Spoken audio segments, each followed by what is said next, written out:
So, welcome to our press lounge, which is basically preceding the actual lounge event that we have scheduled for this afternoon at 5 o'clock in the afternoon, Frankfurt time. So this is Jan Karnen and Alexander Rodniansky from talking from Frankfurt. We are at the offices of SAFE, a research center at Goethe University that has been, say, instrumental in getting this group going and in setting up the work plan for our book project that we want to present to you.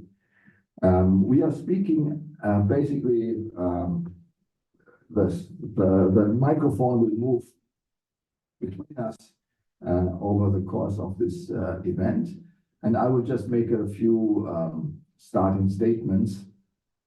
This is a report edited by or issued by CEPR, Center for Economic Policy Research, in a series of reports that CEPR has been publishing on Ukraine's development and on various issues of the process of the transformation of Ukraine after 2013, 2014. And we are a group of authors in this report that has addressed and tackled a very specific topic. I want to explain in a minute why we chose this topic. But the topic, in a way, can be seen as one element in a greater series. And you will see that some of the authors in this report have been part of the author teams in earlier reports that address different issues. So we are not repeating ourselves, but we are basically extending the work on Ukraine and Europe, I would say, both in a specific way.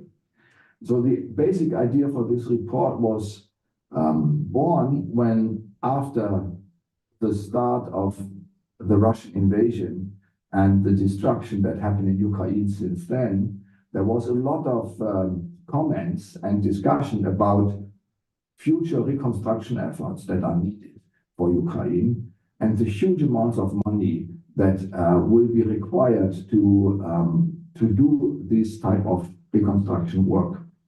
So there was a lot of discussion about sums of money that were basically tossed around, if you want to say. And our idea right in the beginning was that it may not be primarily about the amount of money that you have available to plan and carry out the reconstruction of the economy and of larger parts of the country in Ukraine, but it's also about finding or having a mechanism that will oversee the whole reconstruction process such that it is done in a high quality way, that it is done with integrity, that there is accountability. So all these are terms of governance. And as financial economists, we often speak about project selection, about project monitoring, as very important elements to have a job finished with high quality. And this aspect of doing things well is the underlying theme of our report. Why is this related to finance? Well, we believe that the selection of projects that will eventually be financed and funded in the reconstruction effort is not trivial. It's an issue that has to be done with care, with expertise, and also with a lot of informational details are needed that you have to have inside the country. So you will not be able to do a major reconstruction effort just from the outside, from the distance. You will not be able to do this reconstruction effort well by just throwing money at problems or at projects. You have to do the nitty-gritty of really channeling the money to the right recipient, of monitoring this recipient in how the way they are using the money, and finally making sure that money is paid back one way or the other, in terms of profits, if it's equity, or in terms of interest and repayment if it's debt. So all these issues have to be dealt with, and the way or the place where this happens is actually the financial system, the financial architecture of a country, which means the whole of banks, insurance companies, bond markets, maybe stock markets, and the whole apparatus of supervision and regulation that is basically defining the rules of the game in this particular market. So all these issues, we think, are important elements that need to be considered and that can be shaped, that can be changed if needed, that can be created if needed. And that is, in a way, in a nutshell, the perspective that we take on in this report. How can the financial system be, I would say, updated or improved such that it is capable of delivering what I was saying before, of delivering a high quality reconstruction effort for the Ukraine in the time to come. The main part of the report is basically putting this hypothesis, let's call it a hypothesis, in perspective. What have we learned from historical experiences in other countries, particularly after World War II, which had a similarly high degree of destruction, and we had then the Marshall Plan as a big Europe-wide project financed by the US and also set up by the US in order to make the reconstruction and the development in Europe a successful story. And there are lessons to be learned. Not everything went perfectly well, but there are some lessons that we try to draw in this report. Something like a basis for our work. And then the next step is basically to think about the necessity of having institutional development. But maybe I hand over for a minute to Alexander to add a few words on the basics of our approach. Sure, thank you. Well, first of all, it's a pleasure to be here. It's great that we can organize this event and essentially launch the project that way.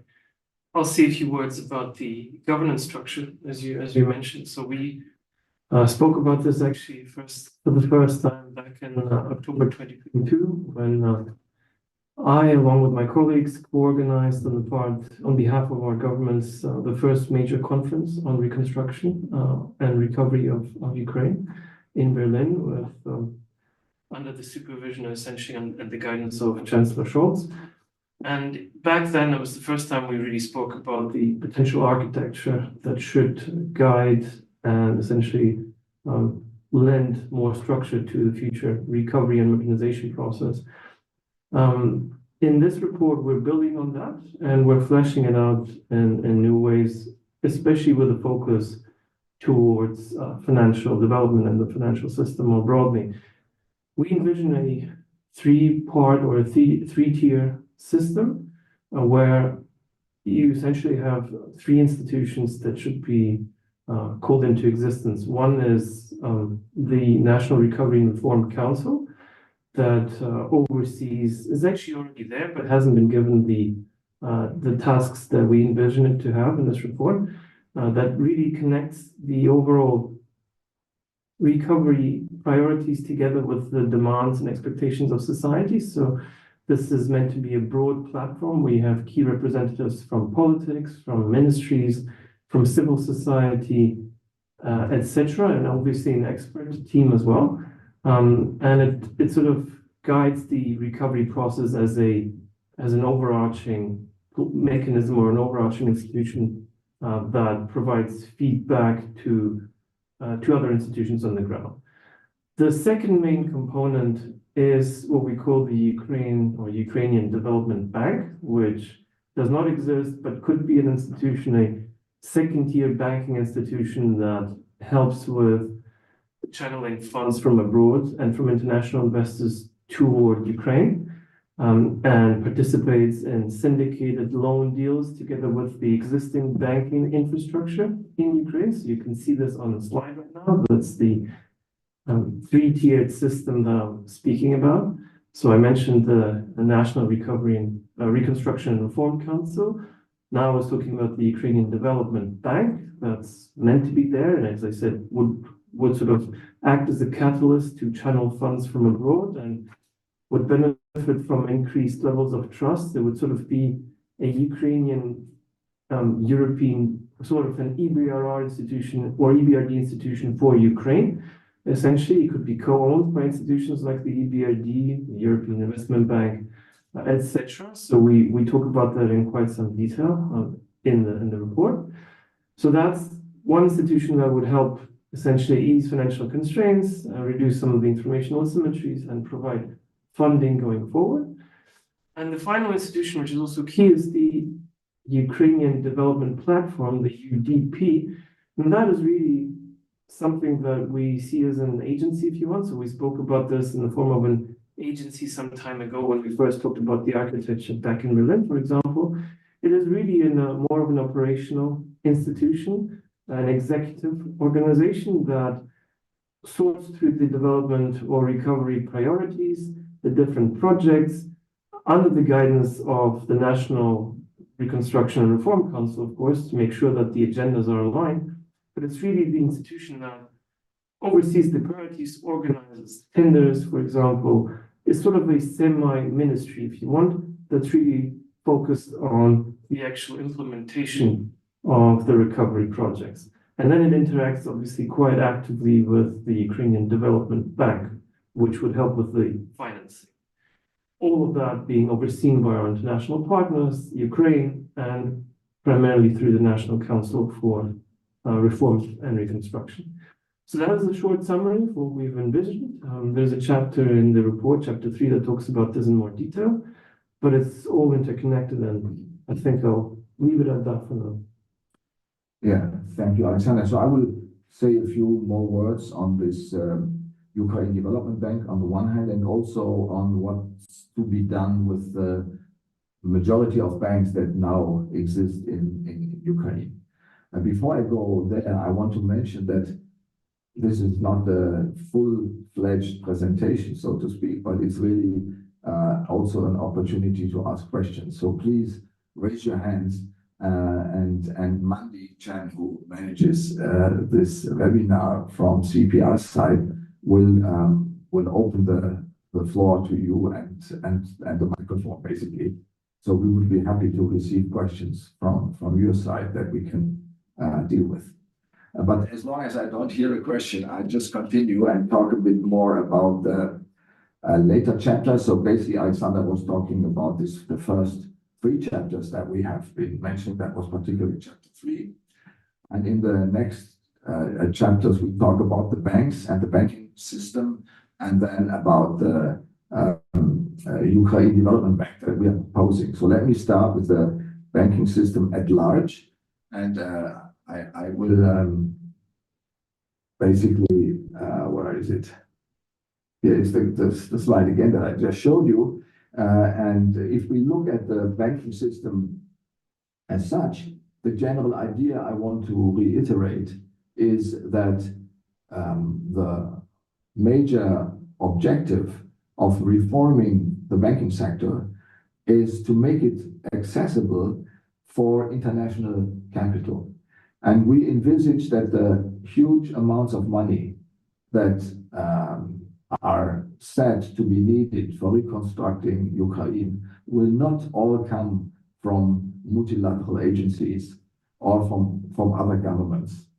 And as time moves on and we see the political discussion on 2 sides of the Atlantic, for instance, it is highly doubtful, at least for us, that we can simply build reconstruction efforts on public money.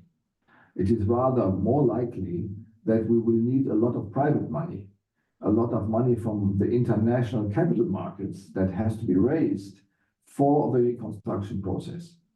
And so much of our study in the report deals with this question. What can you do as a policy advisor, as is our role, or as a policy maker, to prepare the country and its financial system for for raising a lot of international capital. And the most important aspect that you need to deal with is investors in international capital markets. They require trust in the system. They have to be trusting the system that the money they give into the country will flow back one day to them. Now, Ukraine in the history has a record of being known for a high level of corruption, and there are a lot of oligarchs that came out of the first attempt to develop the country in the 90s. And so there is a certain, I would say, expectation from international capital markets that the returns on their investment must be very high in order to flow. But by reforming the financial system, that is our presumption, and creating through institution building a higher level of trust in the system, you will bring down the required rates of return that investors will demand when giving their money to Ukraine. And that's the logic, that you can enhance the reconstruction effort, that you can enhance growth in a country like Ukraine if you manage to bring down the required return, the return required from investors. And so that's basically why we think and put all our thoughts into different aspects of trust building in the financial system.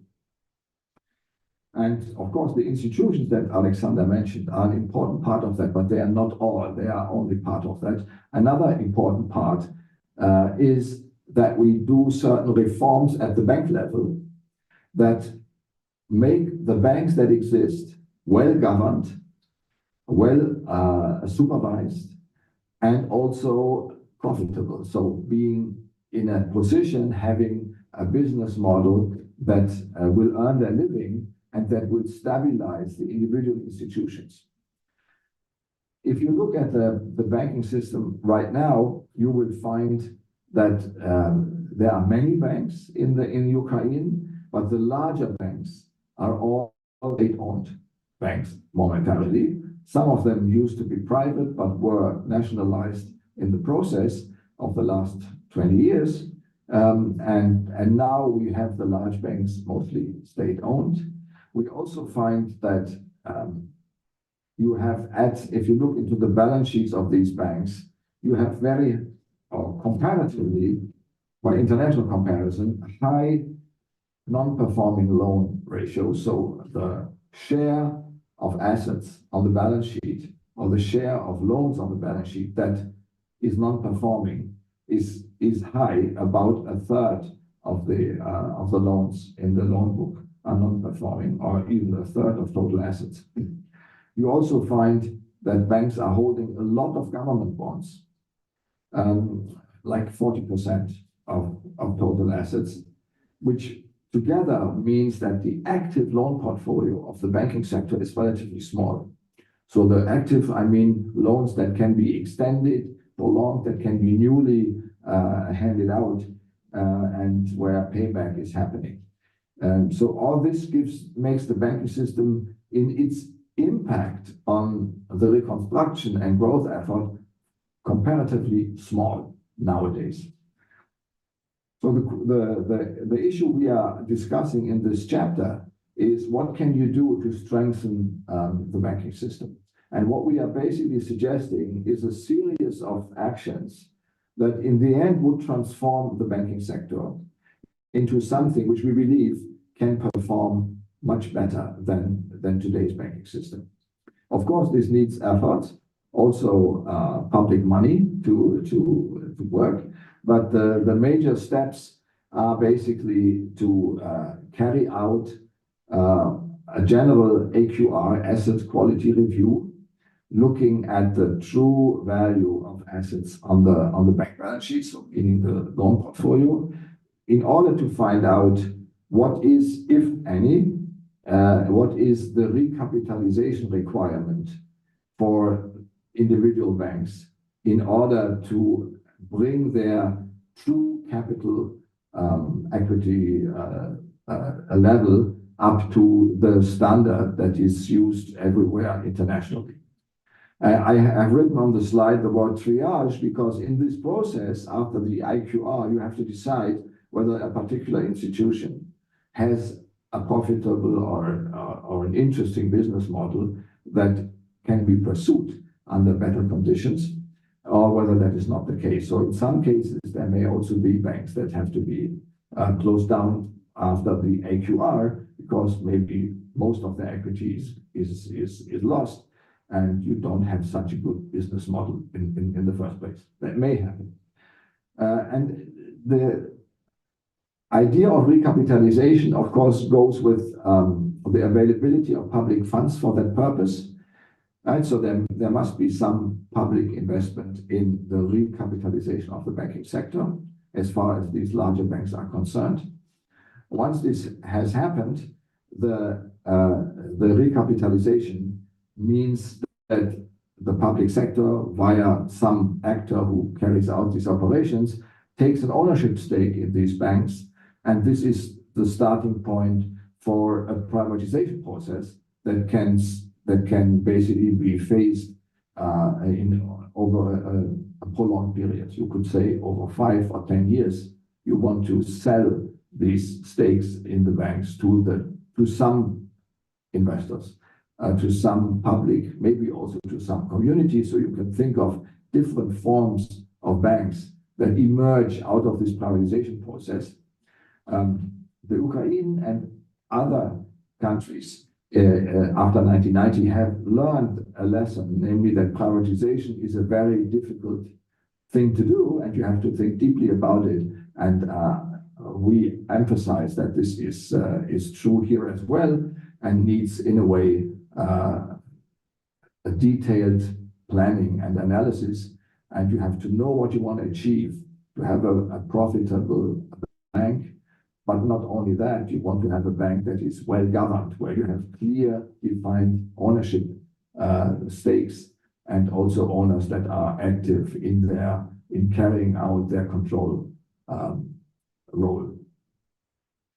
And so here we wrote, we are aiming for stable ownership patterns that make in a way, the bank and its behavior predictable by everybody in the market. So that is the first step, strengthening the banking system. I have not spoken about the many smaller banks that exist. I have not spoken about the foreign banks. So we say something about this in the report, but the emphasis of our work is on the big banks that are now state-owned. The second step would then be, given that you have this transformation into recapitalized and gradually privatized larger banks, you could think about increasing the loanable funds of these institutions further, not only through the recapitalization, but also by inducing them to reduce their very strong government bond portfolio. So these government bonds in the portfolio of Ukrainian banks are mostly Ukrainian government bonds. So in a way, the banking system is now mostly being used for funding the government. And you could basically separate these issues. The funding of the government or the holder of the government bonds on the one side can be investors, and the banks should be basically unfreeze their assets and make them available for the reconstruction and development process by lending to firms, also SME firms, but also larger firms in the economy. So that would be step 2. And we also have some ideas in the report how this could be enhanced, how this could be realized. And step 3 is, in a way, the greater picture of the banking system, particularly the larger banking system, namely how are they embedded in a let's say in a well-done regulatory framework, and how are they supervised by competent authorities that can carry out the task well. And we see this development in the supervisory and regulatory process as being closely related to the EU accession process. Now, the EU, through its institutions like the SSM, the SRM, mostly the regulatory bodies, EBA in particular, Paris, they are all concerned with building a solid regulatory framework that investors can trust in. And this regulatory framework can be a point of orientation for the reforms that we are undertaking going forward in Ukraine. Something like this? No. Okay, so that's a major thing, that this effort that we will see in Ukraine anyway to develop their regulatory and supervisory structure could be basically one important element of fulfillment of the EU accession requirements. And one way to do this that I am mentioning here on that slide would be to go for a closer cooperation with the SSM today. So to start already a cooperation with a single supervisory mechanism by basically having something, we call it an MOU, a memorandum of understanding, that they will basically be part of the supervisory process or be working closely with the national supervisors in Ukraine to gradually align processes and the regulatory rules. So that would be a big step, I think, forward for gaining investor trust, investor confidence. If they say, tell us these banks are supervised by the same institutional rules and setup, and maybe even people like other bigger banks in other European countries, that would be, I think, a helpful message that would be sent to investors that may be far away from Ukraine, not knowing the details, not having time to really do the due diligence in any detail, but they want to build their trust on delegated monitoring through the supervisors in this case in Frankfurt. So that's the one thing, working on the banking system, making it in a way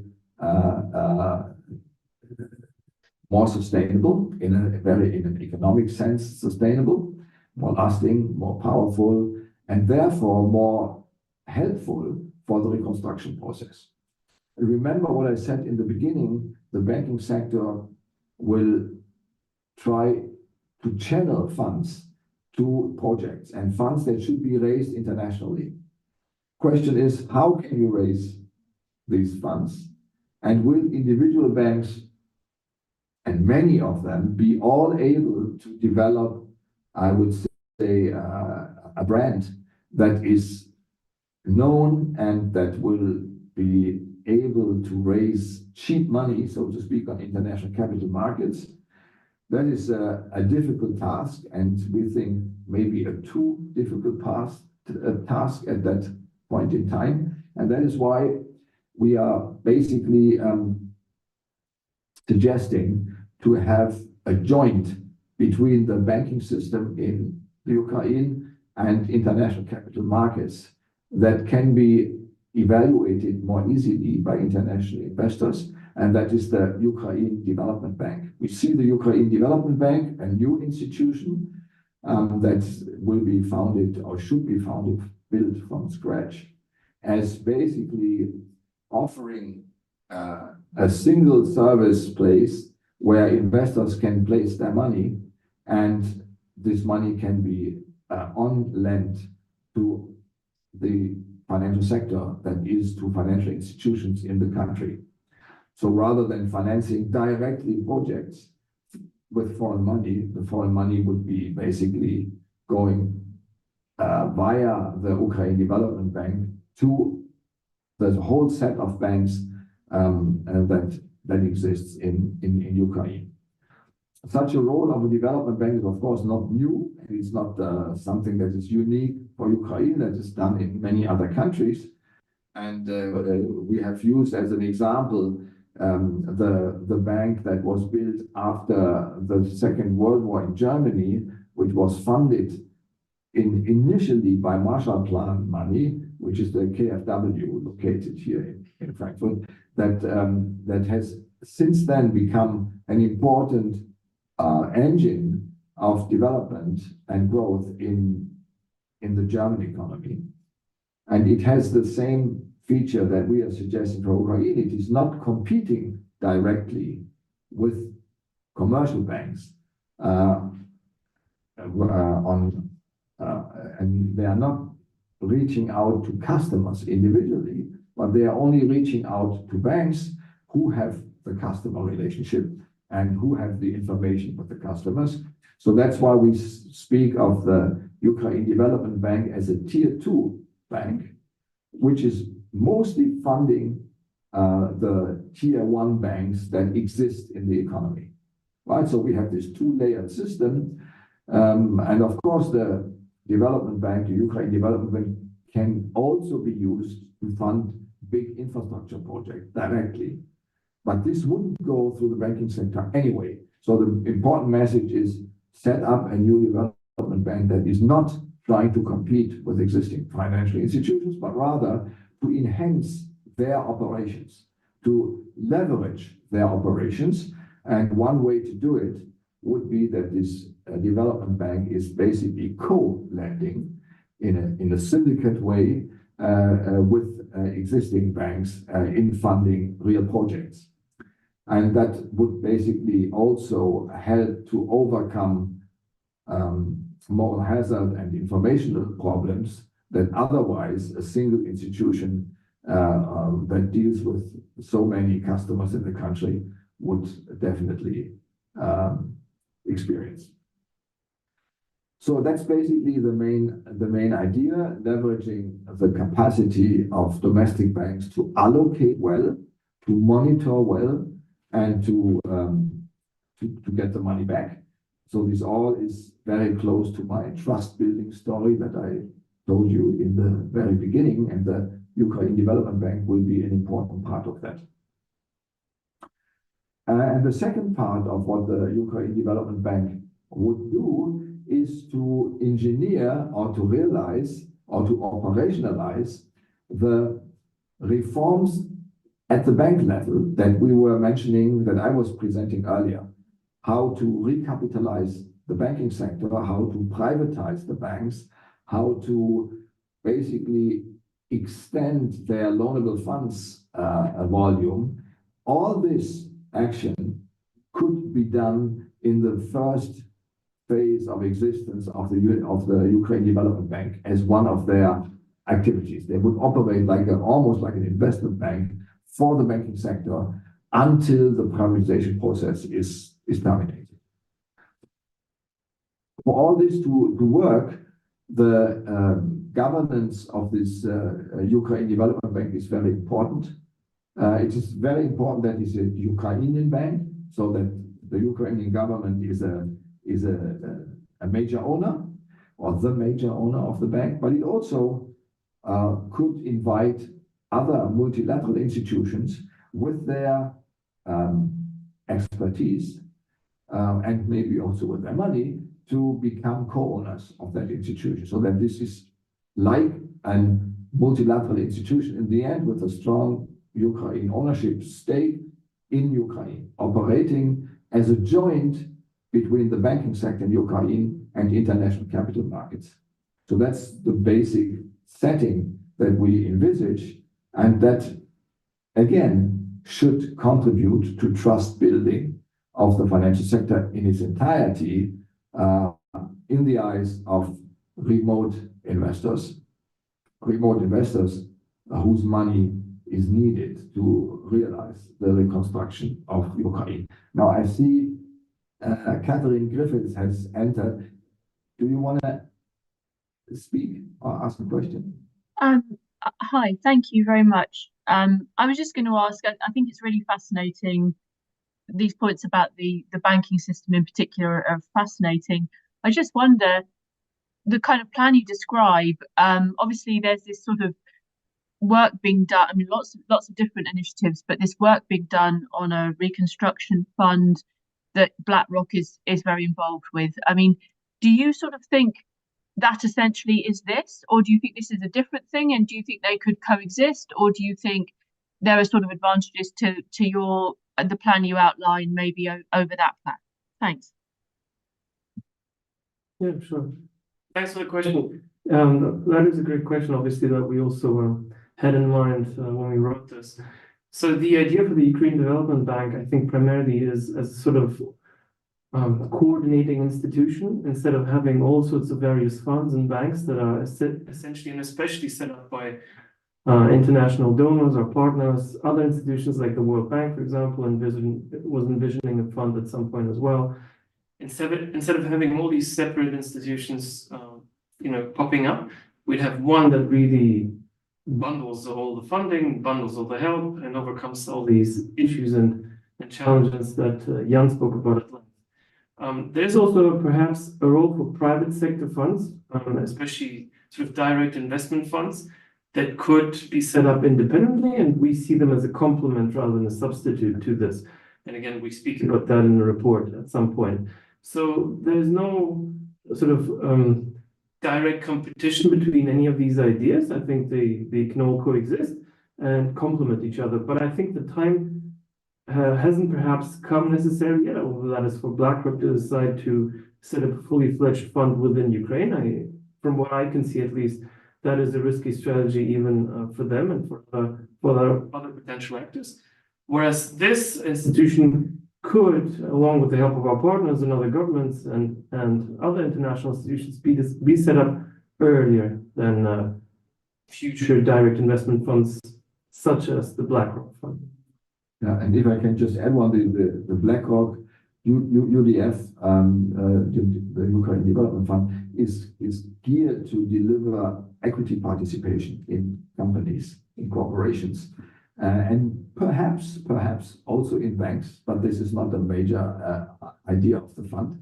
While most of what we are talking about is on the debt side, is really delivering and extending and allowing for a growing loan sector, basically, in Ukraine. So these two can work nicely together. And for instance, in the course of the privatization process that UDP will try to achieve with its stakes in the bigger banks that it will require because of the recapitalization, that in this privatization process, there may be a UDF, a person or an institution that might be willing to acquire some stakes in some of the banks. So in that sense, these institutions might work together quite nicely.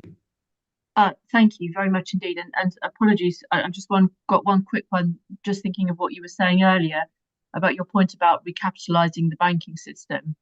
And apologies if this is a silly question. It just occurs to me, though, given the sort of the huge demands on limited funds now and now, and in sort of the coming time in Ukraine, how realistic do you think it is that Ukrainian money can be used to recapitalize the banking system, or do you think that comes from private investors?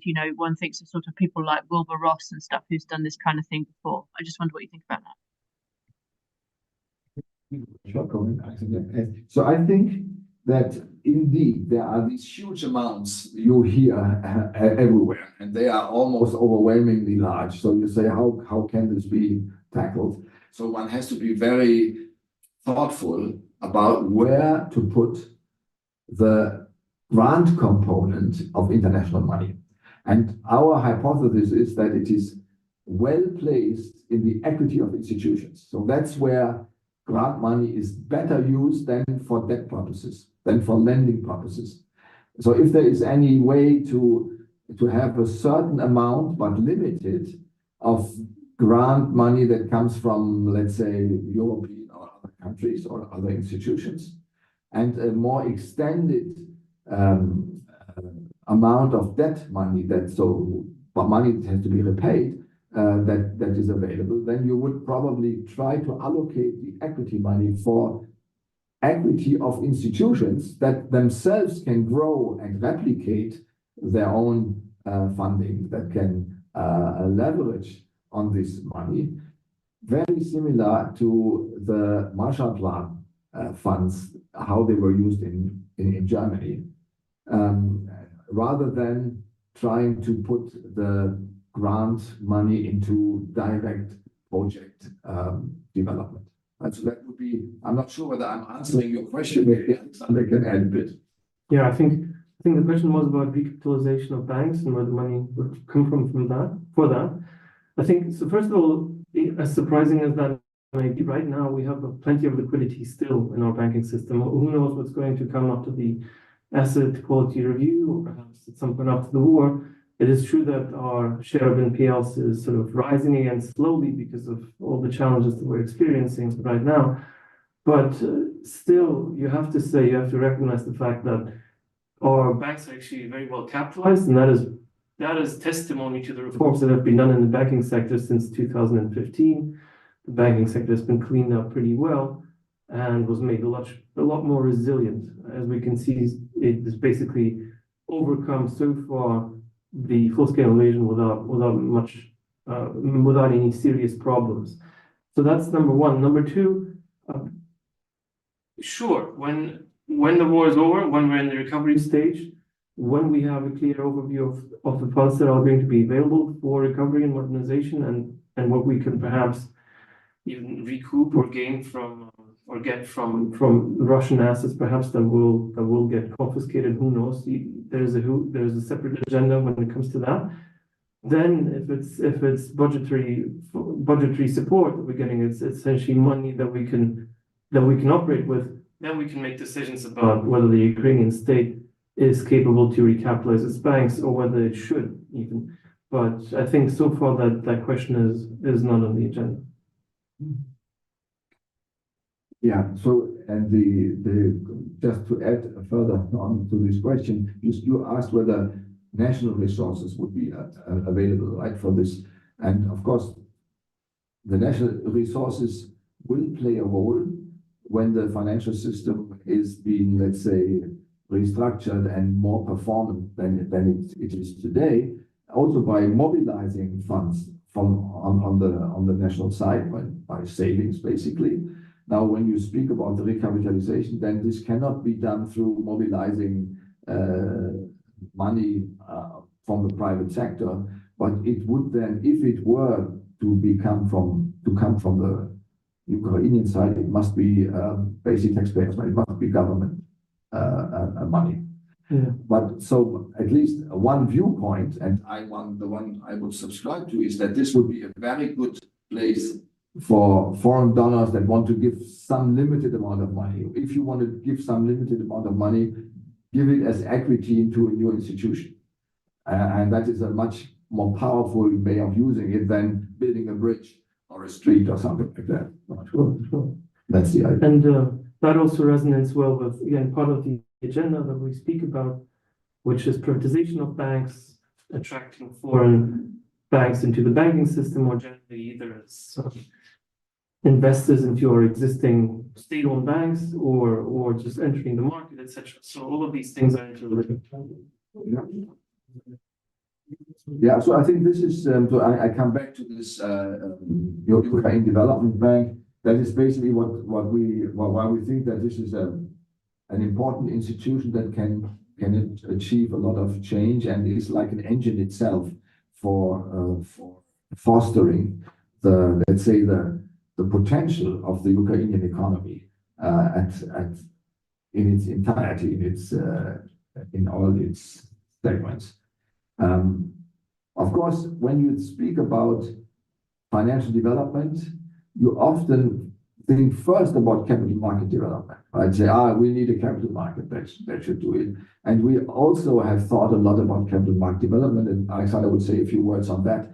But we have not done this as the first chapter. The first chapter, the first part, is about the banking sector, with, in a way, the basic understanding that in most economies in Europe, and Ukraine is not much different in that respect from countries like Germany, the financial system is foremost a banking system. We are not the US or maybe UK, where the capital market plays a very important role in corporate financing.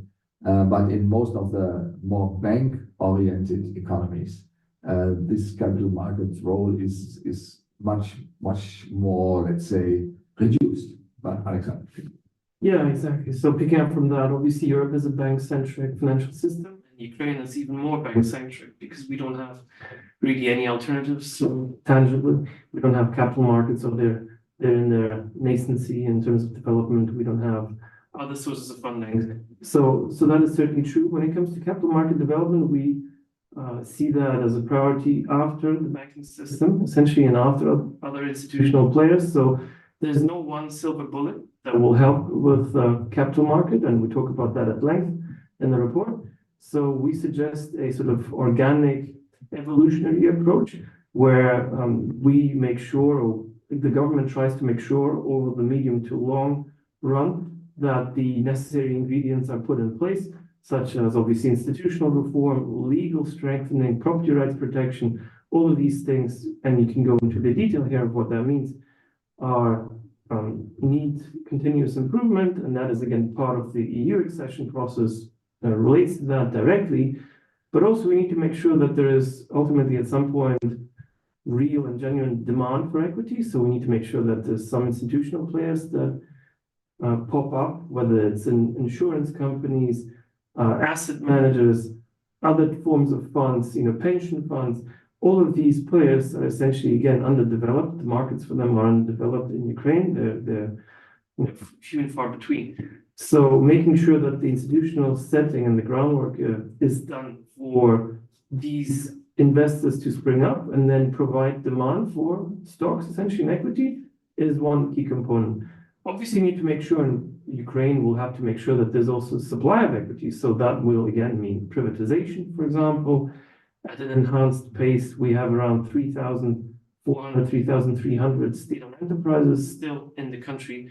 So hopefully, especially after the war, the pace of privatization will pick up in order to provide, those necessary ingredients and essential supply for of potential funds for investment. And there's a whole range of other things that are relevant, maybe not as relevant or partially already there. So we should also say, macro financial stability has been more or less present despite the war, and obviously with the exception of what's going on over the last 2 years, perhaps. But the central bank has done a pretty good job at taming inflation and providing macro financial stability. As I said, the banking system is pretty much resilient, safe and sound. So that's there, and that's a necessary ingredient over the long run to provide certainty and sort of to anchor expectations. And then there's other things that are relevant and that go into the making of capital markets, financial literacy, financial education more broadly, adjusting the education system to that, innovations. Ukraine actually has a pretty vibrant fintech sector. We have a few neon banks, one big neon bank that's been pretty successful. Again, somewhat tarnished by the war, but still there with 7 million customers. All of these things will need development, and government needs to provide the groundworks, the environment, the rules of the game for all of these institutions to spring up. And collectively, they will then lay the foundation for capital markets to develop. But there's no one, I will repeat, the thesis that I mentioned at the outset. There's no one ingredient, no one silver bullet that will just, if we press that button, we'll have capital markets and we'll have, thriving stock markets or equity markets, etc. They really come out in an organic form over time. Yeah, if I can just add this is, I think, although it's a bit, it's in a way a low level of aspiration that would formulate here. It is, I think, an important insight not to build the hopes for the future development on some institution which is very likely not to fly for a long time to come, right? And so we should immediately focus our attention on that part of the financial sector which we can basically develop through legal action, through political decisions, and that's what we have been doing. If you follow the discussion in Europe about capital market union, you know how difficult it is to advance, I would say, a culture of capital markets in an otherwise bank-dominated system. if I can just take on the question that has been put in the Q&A section of our webinar by Marina Muchenko, who asked that why do we need a new development bank? We have already 4 state-owned banks which could perform it. And this is exactly the question we were discussing ourselves, and which is also discussed in the report at some length. The idea is that the expertise and qualifications, the level of integrity and accountability that we think is required for such a tier 2 institution, which is not another bank that is added to the set of banks that we have already, but that is something like an institution, a bank of banks in a certain way, by providing access to international capital markets and allowing the existing banks to leverage up, to increase the size of their operations and to reduce the risk at the same time, because we enter into risk-sharing arrangements with this tier 2 development bank. For such an institution, you need, I would say, fresh expertise, fresh human capital, fresh staff that is set up for that particular purpose.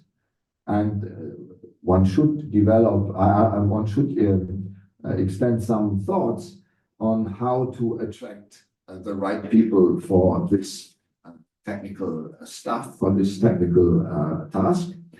And if you would transform an existing institution into and basically entrust it with this task of being also a tier 2 bank, you would have different problems.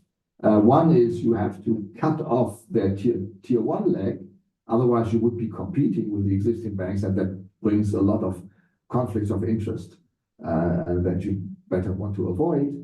And then you have a lot of people in your staff that may not have the exact qualification,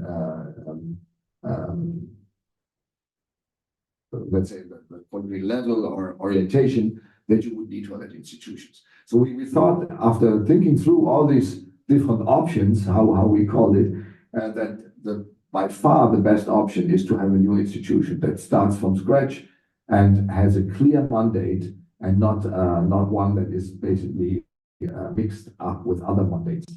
And in particular, it is not competing with the banks, but rather supporting their activities, all of their activities and all of the banks at the same time. Can I just add to that? Yeah, so we spoke about this obviously at length. It's a relevant question. So all of us are against setting up yet another state-owned bank in Ukraine. That's not the idea here. The idea is that our international partners, multilateral organizations like the EBRD, the World Bank, etc., they are also thinking about, or were thinking about, perhaps setting up new funds. You even have private players like BlackRock together with our government that are trying to set up new funds or sort of quasi-banks, essentially to help guide and get involved in the recovery process. All we're saying is that instead of having all these different institutions trying to be set up by other players, let's just have one coordinate on it and then make sure that it somehow supports the recovery process as a tier 2 institution, not as a state-owned bank. It's not going to be owned by a Ukrainian government. It's more like an EBRD just geared towards Ukraine, or tailor-made for Ukraine. That's what the idea is about. And then we can bundle all our efforts or international efforts toward that organization. It's a coordination device, if you want. It's something that's meant to work as a catalyst. But of course, we are all against increasing the role of the state in the banking system in Ukraine, which is already very large, far larger than it should be in a healthy economy. Yeah, that was basically this anymore. Let me just see something. Yeah, so that was basically the session 3 parts of capital markets. And there's one aspect we haven't, actually 2 aspects we didn't speak about. And since time is running out, I just want to mention it and want to refer to our afternoon session for more details on this. The one aspect is war insurance. So we think that it's a very important impediment for reconstruction, is the ongoing war. and the destruction that comes along with this, you can never really develop a financial program, a lending strategy that encompasses the risk of war destruction and puts it into its return requirements. If you do this, you basically cut off lending. And for that purpose, we think the risk that comes from uncontrollable exogenous events, in a way, for each enterprise should be taken off the shoulders of the private investors in the form of a war insurance. And we talked a little bit about the details of that, and not only why this is needed, but also how this can be done. And the way we set it up will bring in a potential for having a certain segment of a capital market to develop around this product, around this idea. And it also encompasses a certain way of risk sharing between the state and private investors, because also for the war insurance, we think you must bring in private investors to some extent to get the volumes that you need for such a broad defined insurance against loss in that are basically driven by war events. And the last thing which we also mention in the report, we have a chapter on real estate finance, housing finance. What can you do to enhance that? Of course, buildings, housing is a major target for the destruction that we currently see. And so there is a lot of demand that we expect, that everybody expects once the war is finished, that will be dealt with. And we have similar experience after the Second World War in Germany, where also a large part of the country and the housing were destroyed. And you had basically come up with ideas how to develop a real estate finance sector that is accessible for many and that can facilitate the investment in housing. And we have something to say also in a special chapter. So I would like to close, because we only have 1 more minute, on mentioning that all of what we are saying basically should be, and that's the last chapter that we talk about, should be seen in the process of the accession process for the EU. And this accession process, in a way, is like a carrot that will help to make these reform suggestions, these and maybe many other reform suggestions, but we just speak about the financial sector, more digestible for the country, because reform effort always has some resistance, and you have to overcome the resistance. You have to have a reason for doing these reforms. The one is, in a way, technical, that we think the financial sector becomes more performant. But on the political side, it is a very, very valuable extra benefit of these reforms if they pay into the accession process. Axel, you have some last words for the... Yeah, I think you mentioned it. You summed it up pretty well. So I think, fundamentally, the financial system is a hugely important pillar for the economy. We all know that. We need to make sure that we can minimize financial constraints, that we can operate efficiently, and again, provide the foundations for future development and modernization and EU integration of Ukraine, because that is what the people aspire to. So with that in mind, this is a very important pillar in Ukraine's overall development going forward. So finance should not be, and the financial system should not be left out of the whole development and recovery picture. Yeah, thank you. So let me conclude with one piece of information on our afternoon event that's now in the chat. There is the link to this afternoon event. In the afternoon event, you will not hear a repetition of what we said now. We will also talk, but very briefly, and even briefer than now, about the content of our report. But we have invited different interesting speakers, I think, to give comments on sections of our report, so that we have a first understanding. And if you were listening, you would share that understanding with us. How do other institutions that are important in the next step of realization of our suggestions, how are they responding to these suggestions? So we have a speaker from the European Bank for Reconstruction and Development. We have a speaker from the European Commission.